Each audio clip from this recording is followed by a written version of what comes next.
السلام عليكم ورحمة الله. ازيكم حبايبي؟ عاملين ايه؟ يا رب تكونوا بخير. هنعمل مع بعض بقى شوية حاجات حلويات العيد قرب يا ولاد. تعالوا نعمل حاجة حلوة لولادنا.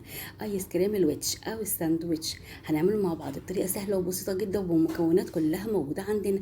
وازاي هنستبدلها لو ما عندناش حاجة منها؟ معايا نص كيلو من اللبن. ما اقدر اعمله بميه خالص، اقدر اعمله بميه خالص، بس انا عايزاه يكون دسم، مش عايزاه يكون طعمه عادي، لا انا عايزاه يكون فوق العادي. مش هحط لبن كتير، انا هحط مع نص كيلو يعني كوبايتين من اللبن. هحط قصادهم كوبايتين من الميه زي ما احنا شايفين كده. تقدر تخليهم ميه خالص زي ما قلت لك. كده كده احنا هنحط معانا لبن بودره، يعني لو مش عايزه كمان تحطي لبن بودره خليه لبن خالص، ما تحطيش لبن بودره. بس انا بحط لبن البودره لان لبن البودره بيغذي الطعم. هحط 3 معالق من السكر زي ما انتم شايفين كده، ولو حابه تزودي من عندك حطي. لكن انا كده بالنسبه لي حلوين جدا، الطعم مظبوط والسكر بتاعي بيكون مظبوط. حابه تزودي زودي. ده كيس كريم كراميل. هاخد واحد بس، هما 2 في العلبه، انا هاخد منهم واحد بس.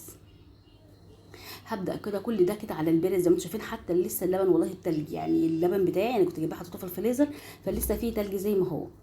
كده نزلت كيس الكراميل، وهحط بقى 3 معالق من اللبن البودر.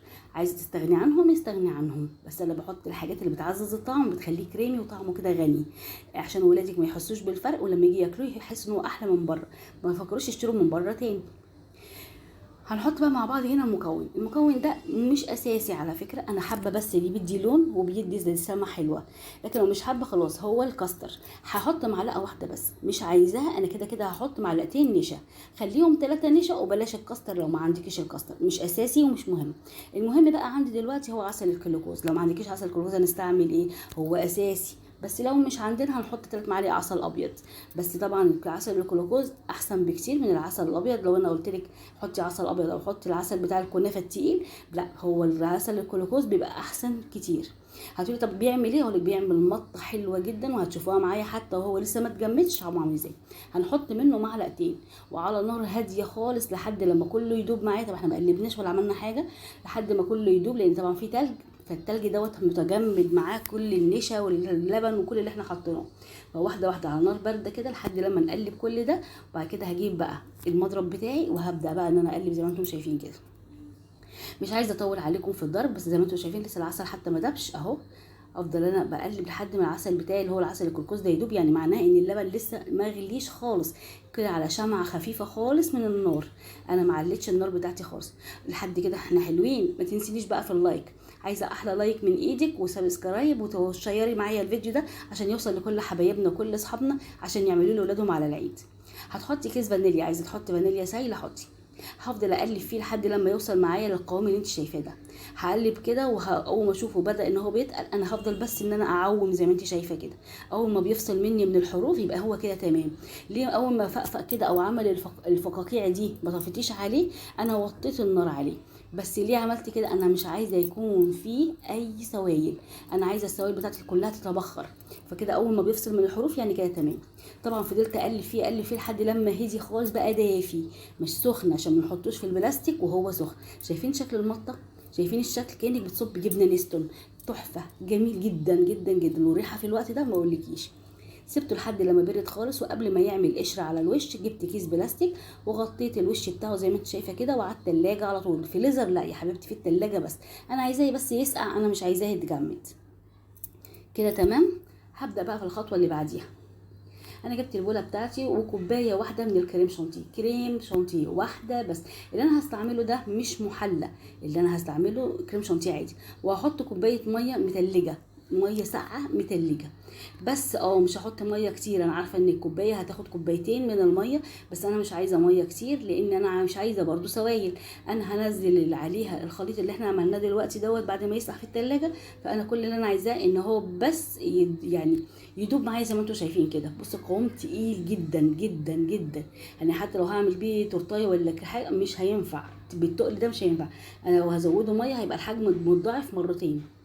ادي اهو زي ما انتم شايفين، هو بقى عامل زي المهلبيه خالص اهو. نزلت كله في قلب البوله بتاعتي، وهبدا بقى ان انا انزل كل اللي معايا الكميه اللي في العلبه، وهبدا ان انا اضربه. ولما تشوفي بقى وانا بضربه شكله عامل ازاي. بصي الشكل حتى يعني عارفه ان انا ممكن يعني دي يتاكل كده والله العظيم، ريحه حلوه قوي، طعمه كان عسل، طعمه جميل يعني في الوقت ده كده، طعمه غني يعني. انت ممكن تعملي بقى اي طعم انت عاجبك او انت عايزاه في المرحله دي. خلاص كده احنا وصلنا للمرحله دي. بس المرحله دي لو هحط فواكه طبيعيه، لو هحط فواكه طبيعيه، مش هحط كوبايه الميه، هنزل باي فاكهه بيوريه على الكريم شانتيه وهضربها، لكن مش هحط كوبايه الميه. اتفقنا؟ عشان انا مش عايزه سوائل كتير. اي نوع بسكوت انت بتحبيه، انا نقيت البسكوته دي لانها عريضه وخفيفه وفي نفس الوقت مش مسكره قوي، فمش هتبقى وحشه معايا في الايس كريم. الايس كريم مش عايز بسكوته مسكره، هو هيبقى مسكر، فمش عايزه حاجه مسكره قوي. والبسكوته دي بصراحه حلوه وسعرها برده مش غالي قوي، بس على قد كده البسكوته عريضه محترمه يعني، تاخد الساندوتش كده حجمه حلو، ما تبقاش رفيعه مش مطوله كده. انا كنت عايزه اعمل معاكم البسكوت نفسه بس ما فيش وقت، انا عايزه مستعجله وعايزه اعمل واحطه في الفريزر بقى لاولادي وكده. زي ما انتم شايفين كده انا هبدا انزل. بصي اللون، بصي المطه تحفه تحفه. هبدا بقى ان انا افرد كده زي ما انتم شايفين اهو. بس اهم حاجه تجيبي الاطراف والحروف وتساوي عشان ما يبقاش جنب وجنب على قد ما تقدري. طبعا انا عن نفسي انا ايدي مش مظبوطه جدا في الفرد يعني، بيطلع معايا جنب وجنب، بس انا هحاول ان انا اجيب اي مقطع او اي حاجه اهو، مقطع بتاع البسبوسه والحاجات دي اهو، حاولت ان انا اسويها كويس، ما يبقاش مني جنب وجنب، والسطح بتاعي يكون املس ويكون ناعم على قد ما اقدر كده. انا خلاص كده تمام.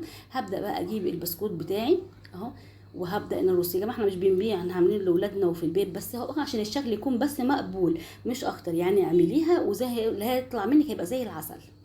وهنعمل كده البسكوت زي ما احنا شايفين، هنرص رص وبالشكل ده هتطلع معانا البسكوته وفوق وتحت زي بعض بالظبط. يعني حاطين نفس الرصه تحت، نفس الرصه فوق، نفس العدد اللي تحت، نفس العدد اللي فوق. لما تيجي تقطعي هتطلع اللي فوق قد اللي تحت كده بالظبط اهو. يعني ما تحاوليش تزودي من عندك ولا تكسري وتحطي في الاجناب ولا اي حاجه، رصي زي ما انت رصه تحت ترصي فوق، وعلى الفريزر على طول كده تمام. ولحد كده احنا كويسين. ما تنسينيش بقى في اللايك، انا شايفاكي انت لحد دلوقتي لسه ما عملتيش اللايك، بتتفرجي بس. ماشي يا ستي. ده بقى ايه؟ ده شوكولاته. الشوكولاته دي انا عملتها ازاي؟ انا جبت مكعب من الشوكولاته حوالي 100 جرام، وحطيته في نص كوبايه لبن بيغلي، لبن بيغلي، دوبتها كويس جدا جدا، وكان خلاص بقى عامل زي الميه. حطيت عليه معلقتين من الكاكاو ودوبتهم كويس جدا جدا جدا عشان ميبقاش فيه تكتلات للكاكاو، وحطيته في التلاجة. قمت الصبح لقيت طبعا متجمد كده بقى زي الجناش بالظبط. طب ليه ما حطيتيش الكاكاو على طول؟ انا مش حابه الطعم بصراحه. حتى لما باجي اعمل جاتوه او اعمل تورتايه انا مش بحب احط الكاكاو خام كده على طول، برضو بحب احط يا اما نوتيلا، احب احط الجناش، بيبقى طعمه حلو جدا. في المرحله دي انت ممكن تصبيه وهو كده يبقى ماربل، اللي هو ايه، خليط كده. انت عارفه اذا كان في فانيليا ولا شوكولاته تبقى ماربل كده، لونين متداخلين في بعض. بس طبعا عشان انا عامله فانيليا فانا مش حابه اعمل الخطوه دي، لكن انت هتعملي صنف واحد ممكن تعملي الايس كريم ماربل زي ما انت شفتي في الخطوه دي. كده انا خلصت اهو، قلبته زي ما انتم شايفين. هيبقى في حاجه تحت ولا حاجه ممكن تكون ما اتعملتش، بس انا بوريكي المطه. بصي المطه، بصي تحفه. هبقى اجيب الصينيه بتاعتي اهو، وهبدا ان انا انزل فيها الايس كريم زي ما انتم شايفين. لو نزل معايا ابيض مفيش مشكله يعني، كده كده انا كده قلت لك لو حابه تعملي ماربل اعملي. انا نزلته كده وهبدا بقى وانا بفرد برده لو في حاجه ابيض انا هدوبها معايا وانا بفرده، مش هخليها موجوده اصلا اهو زي ما انت شايفه اهو. بس انا بقلبها ازاي يعني، لو في اي حاجه نزلت معايا ابيض انا بحاول ان انا افردها واقلبها في قلب الشوكليت يعني. بصي اهو، انا بحاول ان انا برضو افردها بنفس الطريقه واجيب في الاجناب بتاعتي عشان يبقى برضو الشكل مناسب كده وشكله مظبوط على قد ما نقدر. انا مش هتبقى يعني مش بالمسطره زي ما بيقولوا اهو، وهيبقى الشكل بتاعي حلو ومناسب وشكله جميل على قد ما نقدر. هنسويها بس عشان ما يبقاش جنب وجنب مش اكتر يا الله يعني، هي مش شغل هندسي ولا حاجه.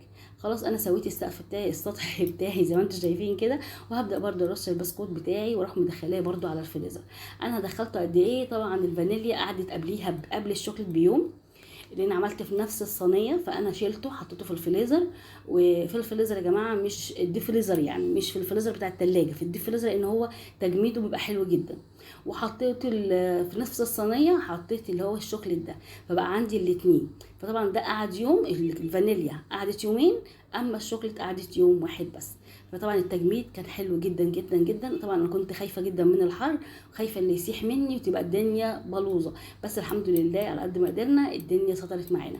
وادي يا ست الفانيليا وادي يا ست الشوكولاته، والاتنين طالعين زي ما انتم شايفين اهو، من غير الصينيه ولا اي حاجه، متجمدين وزي الفل. ما شاء الله ما شاء الله. بصوا حتى وانا بقطع مش عارفه اقطع، السكينه مش ماشيه فيه. هبدا اعمل ايه بقى؟ هجيب الترانش اللي هو بتاع الجاتو ده، حامي جدا جدا جدا، ويا ريت ما تكونش حد جنبك من الاولاد يمسكه ولا حاجه، لانه بجد بيدبح يعني. هو الترانش ده اللي بنقطع بيه التورته والجاتو، حامي جدا. هو ده الحاجه الوحيده اللي مشيت معايا في الايس كريم.